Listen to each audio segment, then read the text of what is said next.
Hello students, today in this session we'll be talking about the figure of speech. Over here it is also called Alankar in Hindi, where Alam means jewelry and Kar means furnishing the way a woman uses jewelry to enhance her beauty. The same way ornaments are used to make the language more beautiful. Example, the word of poetry enhance the beauty. Means what? अलंकार में अलम का means मतलब होता है आभूषण और कर का मतलब होता है उसको और ज़्यादा ब्यूटीफुल बनाना, उसको सुसज्जित करना. जिस तरह से एक वुमेन अपनी ब्यूटी को बढ़ाने के लिए ऑर्नामेंट्स का यूज़ करती है, ऑर्नामेंट्स वेयर करती है, उसी तरह लैंग्वेज को और ज़्यादा ब्यूटीफुल बनाने के लिए फिगर ऑफ स्पीच का यूज़ किया जाता है. मीन्स जो पोएम होती है, पोइट्री, उसके वर्ड्स को और ज़्यादा सुंदर बनाने के लिए हम फिगर ऑफ स्पीच का यूज़ करते हैं. In this first figure of speech which will going to discuss. So the first figure of speech is simile. Simile को हिंदी में उपमा अलंकार भी कहते हैं. In this figure of speech we compare between two objects but there should be a common things in it. मतलब two different objects के बीच में कंपेयर होता है, लेकिन उन दोनों ऑब्जेक्ट्स के बीच में एक कॉमन थिंग्स तो होनी ही चाहिए. Tricks which I am giving you from my side to you. यहाँ पे आपको सो, लाइक, एज ये वर्ड सेंटेंस में देखने हैं, और अगर ये वर्ड सेंटेंस में दिए हैं तो इट इज़ वेरी इजी कि ये सिमिली फिगर ऑफ स्पीच है, आपके लिए पहचानना आसान हो जाएगा. Example, she is as innocent as an angel. ठीक है, she is as innocent as an angel. देखिए यहाँ पर एज और उसके बीच में इनोसेंट वर्ड दिया है. दैट मीन्स यहाँ पर क्या हो रहा है, गर्ल को जो है एंजल के लिए कंपेयर किया जा रहा है. ठीक है, गर्ल को एंजल से कंपेयर किया जा रहा है, कहा जा रहा है कि शी इज़ वेरी इनोसेंट, मतलब वो बहुत इनोसेंट है एंजल की तरह. तो मतलब लड़की को यहाँ पे कंपैरिजन किसके संग किया जा रहा है, एंजल की तरह. और एंजल लड़की में एक कॉमन चीज़ है यहाँ पे कि वो इनोसेंट है. ठीक है, मतलब दोनों में अगर दो डिफरेंट ऑब्जेक्ट्स को अगर हम कंपेयर कर रहे हैं तो उसमें एक कॉमन चीज़ तो होनी ही चाहिए. ठीक है, नेक्स्ट इज मेटाफर. मेटाफर उसको हिंदी में रूपक अलंकार भी कहते हैं. In this comparison is made between two different objects without using any comparison word. Means here we are doing comparison, हम यहाँ कंपैरिजन कर रहे हैं दो डिफरेंट ऑब्जेक्ट्स के बीच में, लेकिन इसमें उन दोनों के बीच में कोई भी कॉमन थिंग्स या कंपैरिजन वाला वर्ड कॉमन थिंग नहीं होनी चाहिए. अभी trick which I am giving you from my side so that it is very easy for you कि आप मेटाफर को पहचान पाओ. अगर आपको सेंटेंस में is, am, are, has, how इस तरह की हेल्पिंग वर्ब्स अगर आपको दिए, एक्शन वर्ड्स आपको दिए हैं, so it is very easy for you कि वो मेटाफर फिगर ऑफ स्पीच है, आपके लिए पहचानना आसान हो जाएगा. Example, my brother is the black ship of the family because he is neither a ship nor he is black. यहाँ पे देखो मैंने क्या कहा, my brother is the black ship.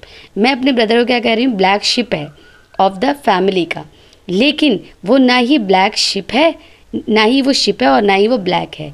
तो मतलब ये मैंने दो कंपैरिजन, मेरे ब्रदर को ब्लैक शिप से कंपैरिजन तो किया, लेकिन दोनों में कोई भी कॉमन चीज़ नहीं है, ना ही वो शिप है ना ही वो ब्लैक है.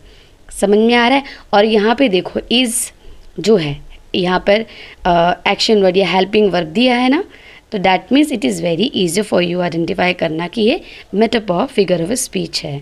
Next is personification. Personification is also called in Hindi मानवीयकरण. It is also called in Hindi मानवीयकरण. Means giving human quality to object और थिंग्स. मतलब ऑब्जेक्ट्स या थिंग्स, चीज़ों को या किसी को भी जो है ह्यूमन की क्वालिटी देना या उसे ह्यूमन की तरह समझना.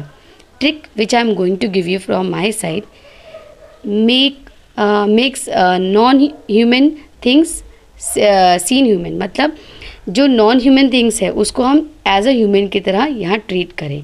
Example, lighting danced across the sky. Lighting जो होती है ना वो डांस करती है अक्रॉस द स्काई, पूरे स्काई में लाइटिंग जो है डांस करती है। अब ये जो डांसिंग ये जो क्वालिटी इसमें है वो ह्यूमन क्वालिटी है, समझ में आया।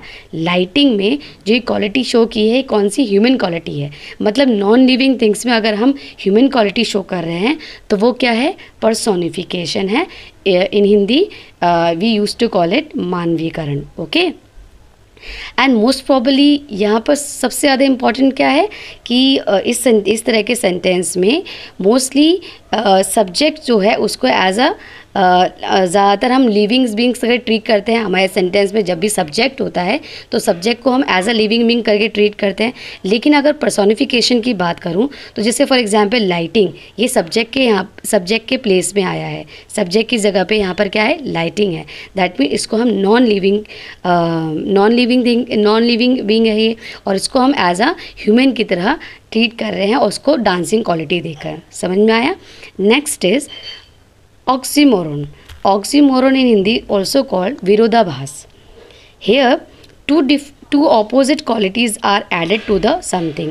Means in a sentence एक सेंटेंस में आपको दो opposite qualities देखने के लिए आपको मिलेगी।